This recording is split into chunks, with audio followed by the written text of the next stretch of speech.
I think it's a step out of the ordinary, but it's not something where you're starting all over. It's a good way to meet new people or to make new friends. It's a really awesome game. It's high energy, high speed, full contact. It's exciting. It's fun. It's a whole lot of fun. It's a great way to get in shape. It's a very good physical workout.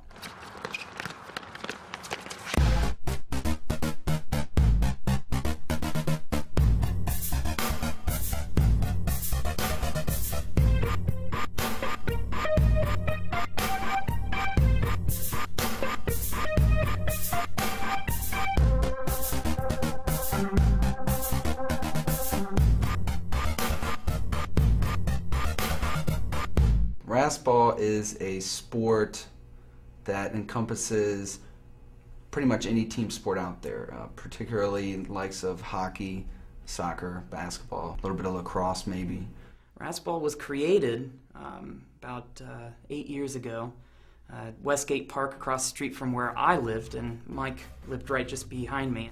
Myself and Rich Goopsh and his brother were playing some hockey on a street. And we were playing with a tennis ball because we're poor and couldn't have real equipment. We decided to drop the sticks, pick up the tennis ball we were playing with, and started throwing the tennis ball to each other, and then eventually at the goal, and it just kind of grew from there. And that's just kind of the birth of it. I think we just kind of realized that we had something that was unique and different.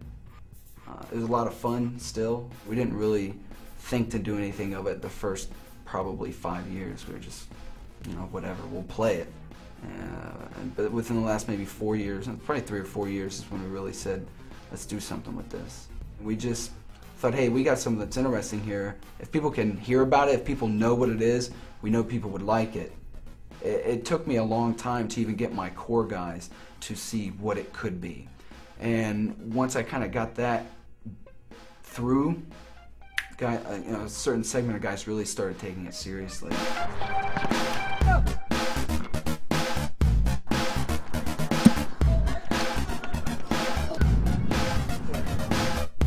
RASCball is revolution in athletic street competition. Basically, we use a size 1 soccer ball, so it's about this big. There's 5 players plus a netminder to each side.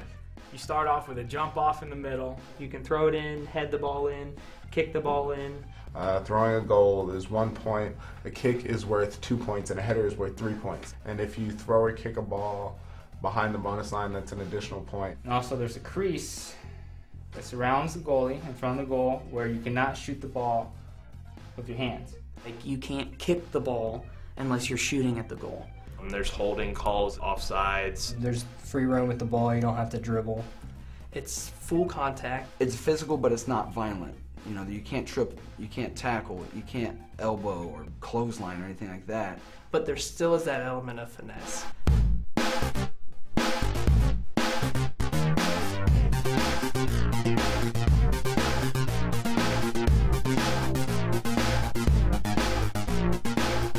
This is a sport for all athletes wrapped up in one sport. Predominantly soccer and hockey guys. We have a lot of basketball guys.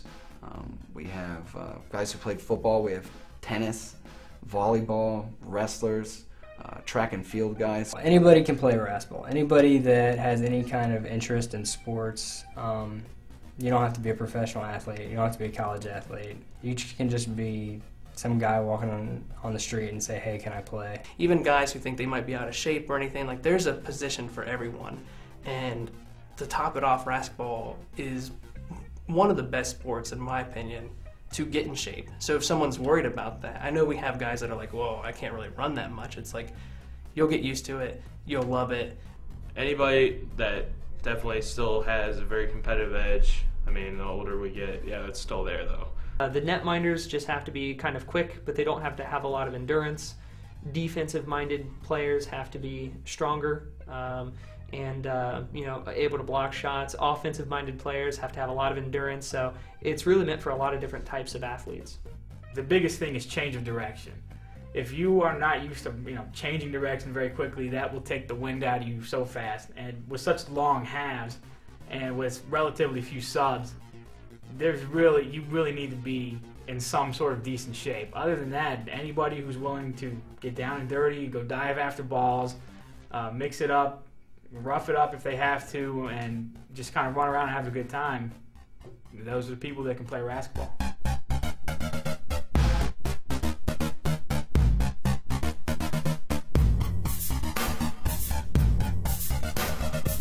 Personally, I'd feel kind of weird playing with a girl, like with the rules drawn up the way that they are, just because I'd feel kind of weird about hitting a girl. My mom always told me not to, so I think I should avoid that. Even though I think it's a great sport for girls. If there was a co-ed league or something like that, I think it would actually be a lot of fun. You know, you have to scale back on some of the physical nature of it, but I think a lot of that would be taken care of with the people themselves as opposed to an actual formal rule change, just because most guys aren't going to just go like full bore with their shoulder into a girl or something like that.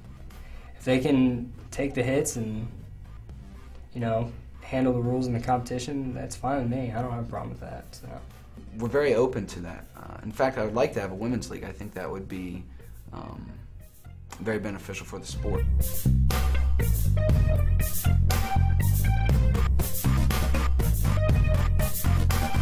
It costs $7 each game that we have at the indoor court, just because we have to rent the court. The first time you play, it's completely free. At the outdoor court, it's free, but we're trying to raise funds, and so we can get into more events and try to market the sport a little bit, and that's $2. We get new guys to come and play and they love it. We get people to come and watch it and they love it. And we just need to hammer that and really show the public that this is for real. This isn't just us playing, you know, pickup baseball in the backyard. This is a real, legitimate sport. The more effort that's put into getting exposure, the better. I know Mike's had gotten a few articles in the Dispatch, and I think This Week magazine, he actually had a piece on wall-to-wall sports.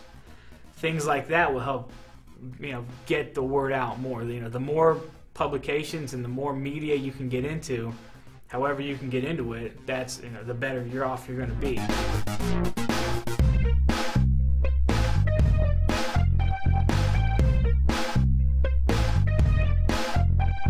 Mike has done an exceptional job in beginning to kind of position the sport in the minds of health and physical educators in the state of Ohio. In our particular case, it would be something that we would want to put into curriculum in terms of phys ed before we tried to go the school-sponsored sport route. Sports would have to probably disappear or go by in order for another sport to be added. It's something you could do as a lifetime commitment. It's not something that's just, you know, for those years that you're in high school. Health and PE instructors throughout the state can teach younger children about the sport, what the sport is, and you can get buy-in at that point from professionals in the sport industry, and then it can begin to expand into Parks and Recreation, YMCAs. And once it's integrated and success shows and kids start playing it by themselves, then selling the sport and selling how easy it is and how much fun the kids have is not a hard pick for a physical educator. It's going to probably in the next 10 years be more of a regional sport, but I think that, you know, he's taken it from just a very local, small entity into a statewide initiative right now, and I think within just a few years it can be more of a regional sport. I certainly could see it involving play, you know, in summer leagues. Maybe even the college ranks. It might be a little easier to do stuff like that at college, and possibly in some sort of curriculum for physical education. I don't think it's unrealistic to see it in colleges as an intramural sport. I don't think it's unrealistic to see it at rec centers or sports facilities as a competitive sport or a recreational sport. And even, I'll be honest with you, I don't see any reason why it couldn't be on some sort of TV. I definitely could see some sort of legitimate league nationally.